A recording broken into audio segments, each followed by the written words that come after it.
Share marketing Kannada ಚಾನಲ್ಗೆ ತಮಗೆಲ್ಲರಿಗೂ ಸ್ವಾಗತ. ಇವತ್ತು ಬಂದು 18 ಮಾರ್ಚ್ 2024 ನಿಫ್ಟಿ 50ನಲ್ಲಿ ಏನಾಯಿತು, BSE ಸೆನ್ಸೆಕ್ಸ್ನಲ್ಲಿ ಏನಾಯಿತು, ನಮ್ಮ ಶೇರ್ ಮಾರ್ಕೆಟ್ನಲ್ಲಿ ಏನಾಯಿತು ಅಂತ ನೋಡ್ಕೊಂಬರೋಣ. ಹಾಗೆ ಟಾಟಾ ಶೇರ್ಸು ಹೋದ್ವಾರ ನೋಡೋದಾದರೆ IPO ಸನ್ಸ್ ಲೀಸ್ಟ್ ಆಗೋದಿಲ್ಲ, ಆಗುತ್ತೆ ಆಗಲ್ಲ ಅನ್ನೋ ಒಂದು ಗೊಂದಲದಲ್ಲಿ ಟಾಟಾ ಶೇರ್ಸ್ಗಳಲ್ಲಿ ಇಳಿಕೆ ಆಗಿತ್ತು. ಬಟ್ ಇವತ್ತು ಏರಿಕೆ ಆಗಿದೆ, ಚೆನ್ನಾಗಿ ಏರಿಕೆ ಆಗಿದೆ.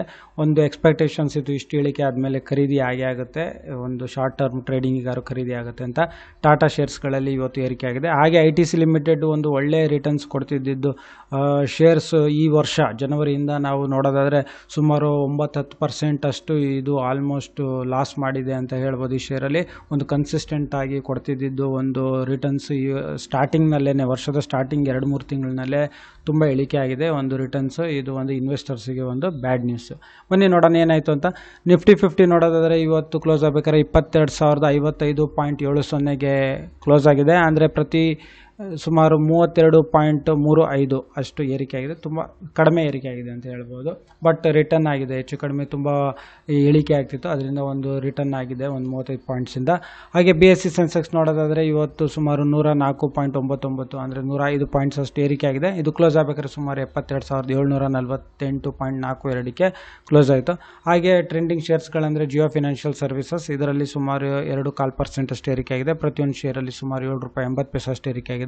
ಹಾಗೆ ಟಾಟಾ ಸ್ಟೀಲ್ ಹೇಳಿದಾಗೆ ಇದರಲ್ಲಿ ಏರಿಕೆ ಆಗಿದೆ. ಟಾಟಾ ಕಂಪ್ನಿ ಶೇರ್ಸ್ಗಳಲ್ಲಿ ಸ್ವಲ್ಪ ಏರಿಕೆ ಆಗಿದೆ. ಹೋದ್ವಾರ ಸುಮಾರು ಇಳಿಕೆ ಆಗಿತ್ತು. ಇದರಲ್ಲಿ ಪ್ರತಿಯೊಂದು ಶೇರಲ್ಲಿ ಒಂದು ₹8 ಅಷ್ಟು ಏರಿಕೆ ಆಗಿದೆ. ಅಂದರೆ ಸುಮಾರು ₹5.65% ಅಷ್ಟು ಏರಿಕೆ ಆಗಿದೆ. ಹಾಗೆ ಟಾಟಾ ಮೋಟರ್ಸ್ನಲ್ಲೂ ಏರಿಕೆ ಆಗಿದೆ, ಸುಮಾರು ಹತ್ತಿರ ಒಂದು 3% ಅಷ್ಟು ಏರಿಕೆ ಆಗಿದೆ. ಪ್ರತಿಯೊಂದು ಶೇರಲ್ಲಿ ಸುಮಾರು ₹26.60 ಅಷ್ಟು ಏರಿಕೆ ಆಗಿದೆ. ಆದರೆ IRFCನಲ್ಲಿ ಇವತ್ತು ಒಂದು ₹2 ಅಷ್ಟು ಇಳಿಕೆ ಆಗಿದೆ ಪ್ರತಿಯೊಂದು ಶೇರಲ್ಲಿ. ಹಾಗೆ ಇವತ್ತು ನಿಫ್ಟಿ 50 ಇಲ್ಲಿ ಯಾರೆಲ್ಲ ಟಾಪ್ ಗೇನರ್ಸ್ ಅಂತ ನೋಡೋದಾದರೆ ಟಾಟಾ ಸ್ಟೀಲ್ ಸುಮಾರು ₹8 ಅಷ್ಟು ಏರಿಕೆ ಆಗಿದೆ. ಮಹೀಂದ್ರ ಆ್ಯಂಡ್ ಮಹೀಂದ್ರ ಪ್ರತಿಯೊಂದು ಶೇರಲ್ಲಿ ಸುಮಾರು ₹56.55 ಅಷ್ಟು ಏರಿಕೆ ಆಗಿದೆ. JSW ಸ್ಟೀಲಲ್ಲಿ ಸುಮಾರು ₹23.75 ಅಷ್ಟು ಏರಿಕೆ ಆಗಿದೆ. ಅಂದರೆ ಸ್ಟೀಲ್ ಕಂಪ್ನಿಯಲ್ಲಿ ಏರಿಕೆ ಆಗಿದೆ ಅಂತ ನಾವು ನೋಡ್ಬೋದು. ಹಾಗೆ ಟಾಟಾ ಮೋಟರ್ಸ್ನಲ್ಲಿ ಏರಿಕೆ ಆಗಿದೆ. ಅಪೋಲೋ ಹಾಸ್ಪಿಟಲ್ಸಲ್ಲಿ ಸುಮಾರು ಪ್ರತಿಯೊಂದು ಶೇರಲ್ಲಿ ₹153.35 ಅಷ್ಟು ಏರಿಕೆ ಆಗಿದೆ.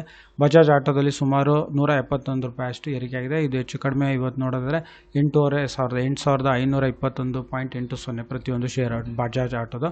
ಹಾಗೆ ಕೋಲ್ ಇಂಡಿಯಾದಲ್ಲಿ ಸುಮಾರು ₹6.60 ಅಷ್ಟು ಏರಿಕೆ ಆಗಿದೆ. ಬೇರೆ ಎಲ್ಲ ಯಾವೆಲ್ಲ ಕಂಪ್ನಿಗಳಲ್ಲಿ ಏರಿಕೆ ಆಗಿದೆ ನಿಫ್ಟಿ 50ನಲ್ಲಿ ಅಂದರೆ Reliance Industries, Sun Pharma, Axis Bank, Maruti Suzuki, ONGC, doctors Reddy's Laboratories, L&T ಕಂಪ್ನಿಗಳಲ್ಲಿ ಏರಿಕೆ ಆಗಿದೆ. ಹಾಗೆ Enfuse Solutions Limited SME IPO ಇದು 19 ಮಾರ್ಚ್ ನಾಳೆ ಹೆಚ್ಚು ಕಡಿಮೆ ಇದು ಕ್ಲೋಸ್ ಆಗುತ್ತೆ. ಇದು IPO ನೋಡ್ಬೋದು, ಅಪ್ಲಿಕೇಶನ್ ನಾಳೆ ತನಕ ಓಪನ್ ಇರುತ್ತೆ. ಹಾಗೆ ಇವತ್ತು ಕ್ರೈಸ್ಟಲ್ ಇಂಟಿಗ್ರೇಟೆಡ್ ಸರ್ವಿಸಸ್ ಇವತ್ತು ಕ್ಲೋಸ್ ಆಯ್ತು, ಇದು IPO.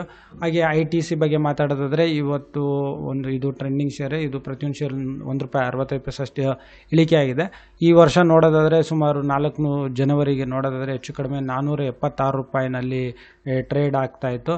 ಈಗ ನೋಡೋದಾದರೆ ಸುಮಾರು ಹೆಚ್ಚು ಕಡಿಮೆ ₹417.60 ಬಂದಿದೆ. ಓವರಾಲಾಗಿ ನೋಡೋದಾದರೆ ಹೆಚ್ಚು ಕಡಿಮೆ 9-12% ಅಷ್ಟು ಇದು ಇಳಿಕೆ ಆಗಿದೆ. ಇದು ಒಂದು ಇನ್ವೆಸ್ಟರ್ಸಿಗೆ ಒಂದು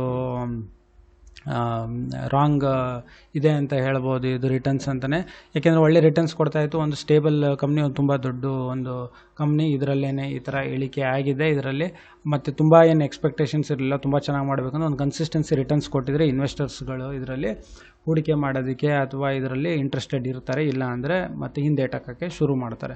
ಹಾಗೆ ನೋಡೋದಾದರೆ NFOದಲ್ಲಿ ಯಾವುದೆಲ್ಲ ಆಪರ್ಚುನಿಟೀಸ್ ಓಪನ್ ಆಗಿದೆ, ಅವಕಾಶಗಳಿದೆ ಅಂತ ಹೇಳಿದರೆ Naveen Nifty IT index fund direct growth ಅಂತ ಇದೆ ಒಂದು, ಇದು ಒಂದು ಮ್ಯೂಚುವಲ್ ಫಂಡಿಂದು NFO. ಇದು ಕ್ಲೋಸ್ ಆಗೋದು 22 ಮಾರ್ಚ್ 2024ಕ್ಕೆ ಕ್ಲೋಸ್ ಆಗುತ್ತೆ. ಇದು ನಿಫ್ಟಿ 50ಯ ನಿಫ್ಟಿ ಕಂಪ್ನಿ IT ಕಂಪ್ನೀಸ್ನಲ್ಲಿ ಹೂಡಿಕೆ ಮಾಡುತ್ತೆ. ಅದರಲ್ಲಿ ಏನು ರಿಟರ್ನ್ಸ್ ಬರುತ್ತೋ ಅದ್ರ ಜೊತೆ ಇನ್ವೆಸ್ಟರ್ಸ್ ಜೊತೆ ಶೇರ್ ಆಗುತ್ತೆ.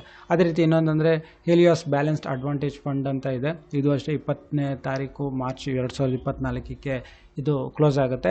ಮ್ಯೂಚುವಲ್ ಫಂಡ್ಸ್ನಲ್ಲಿ ಹೇಗೆ ಇನ್ವೆಸ್ಟ್ ಮಾಡಬೇಕಂತ ನಾನು ವಿಡಿಯೋ ಹಾಕಿದ್ದೀನಿ, ಈ ಐ ಬಟನಲ್ಲಿ ಇರುತ್ತೆ, ಅದರ ಡಿಸ್ಕ್ರಿಪ್ಷನ್ಸಲ್ಲಿ ಹಾಕಿರ್ತೀನಿ, ಚೆಕ್ ಮಾಡ್ಕೊಳ್ಳಿ. ಲಮ್ಸಮ್ ಮತ್ತು ಸಿಪ್ ಅಂತ ಇರುತ್ತೆ. ಲಮ್ಸಮ್ ಮಾಡಿದ್ರು 1 ಟರ್ಮ್ ಮಾಡಿರ್ತೀವಿ, ಸಿಪ್ ಅಂತ ಹೇಳಿದ್ರೆ ಮಂತ್ಲಿ ಕಟ್ಟೋ ಥರ ಬರುತ್ತೆ. ನೋಡಿಕೊಂಡು ನೀವು ಇನ್ವೆಸ್ಟ್ ಮಾಡಿ, ವಿಡಿಯೋನ ಕ್ಲೀನಾಗಿ ನೋಡಿ ಚೆಕ್ ಮಾಡಿ ಇನ್ವೆಸ್ಟ್ ಮಾಡಿ. ಇಲ್ಲಾಂದರೆ ಯಾವ್ದಾರು ಬೇರೆ ಆಪ್ಷನ್ಸ್ ಆದರೆ ನೀವು ಮತ್ತೆ ಕಟ್ಟಿ ಆಗುತ್ತೆ, ಮತ್ತು ಸ್ವಲ್ಪ ತೊಂದರೆ ಆಗುತ್ತೆ. ಸೊ ಈ ವಿಡಿಯೋ ನೋಡೋದಕ್ಕೆ ತಮಗೆಲ್ಲರಿಗೂ ತುಂಬ ಧನ್ಯವಾದ. ದಯವಿಟ್ಟು ಈ ಚಾನಲ್ನ ಸಬ್ಸ್ಕ್ರೈಬ್ ಮಾಡಿ, ವಿಡಿಯೋನ ಲೈಕ್ ಮಾಡಿ. ತಮಗೆಲ್ಲರಿಗೂ ತುಂಬ ಧನ್ಯವಾದ.